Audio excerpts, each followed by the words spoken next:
I see Glinda as that girl at school that would drive me up the wall. She's that over-the-top, really lovely, really nice, but she's always got that scheme behind what she does. And then I guess the relationship you form with Elphaba is quite strange for you. How do you think that relationship comes about, and why do you take her on, I guess, to make her fit in? That project. I think you're absolutely right. I mean, Glinda has a lot of ways that are, could get on people's nerves. Yes. But I don't think she's ever trying to do anything nasty or malicious. I think she's always trying to do good. She just gets carried away. She's got a few friends who are a bit, and they're the popular girls, and it's fun and exciting, and she doesn't really think much, I don't think, initially about the repercussions, because she's lived in quite a sheltered world up until this point. Yeah. And I think when she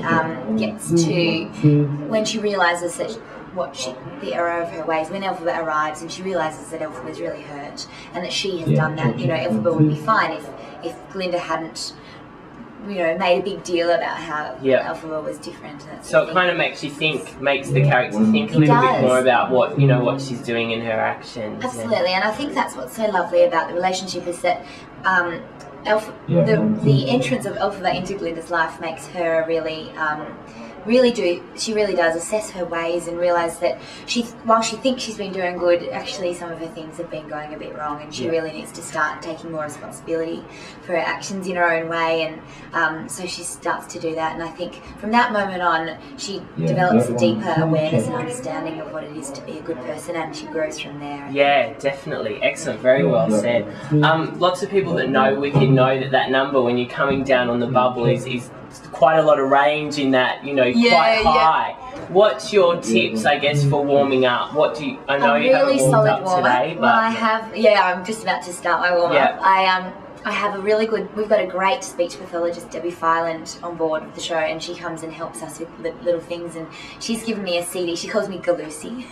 So I've got Galusi's warm-up on a CD, which is a speech warm-up, and I do that. It's about an 8-minute thing, and I do that once or twice, depending on how tired I am on the day. Sure. And then my singing teacher in Sydney, Patricia Ortel, has given me a great singing tape that I've got on my dictaphone. So then he said I do this exact same warm-up every single day. And that's about 10-15 minutes, and I do that once or twice. And I mean, it's always that balance of, you don't want to tire your voice out too much, but you do want to do a solid warm-up. Yeah, definitely. It is an interview for DanceLife, so I quickly want to ask you about your dancing. Sure. What would you rate yourself as a dancer, and how does it compare with your singing and acting? Okay, well, look, I'm not as trained as a dancer, but I have done, last year I was given the role of Peggy Sawyer in 42nd Street to be done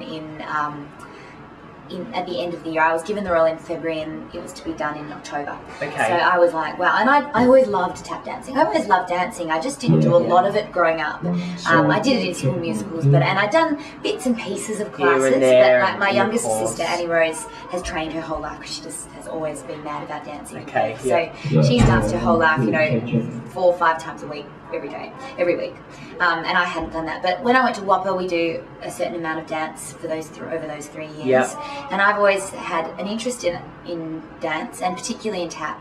I used to go to a lot of classes at Sydney Dance Company while I was living in Sydney, and that sort of thing. And then last year I was touring with Musical Respect, and so I was around the country a lot, and I've picked up really fantastic tap teachers. I had Todd McKenny's mum, Peter, teach me in Queensland. Yep. And I had Dana Jolly here in Melbourne. And that was the main part. And then I had a really lovely man in Perth teach me, and we all worked together. His name's Justin Mara.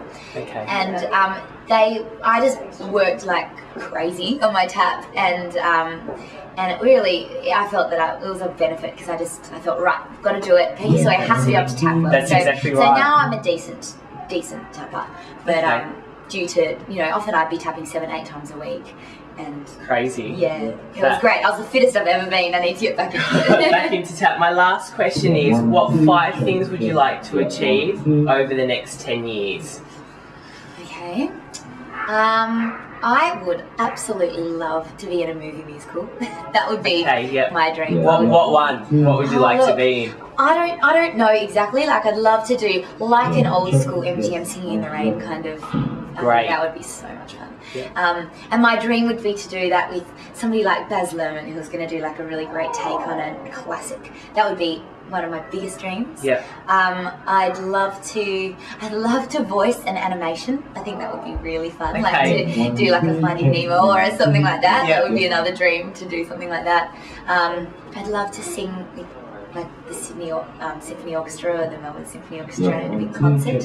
How many things? 5. Yeah, can you think of 2 more? Yep, I'd love, my friend Matthew Robinson's musical Metro Street is just about to be put on professionally for the first time in Adelaide, which I workshopped a lot with him, and he and I have done a lot of work together. I'd love to do some more of his work, and I'd like to do it on a bigger, grander scale, and be paid for it. Of course. But even if I wasn't being paid, I would love to work more with Maddie, because he's a dear friend of mine and very talented. And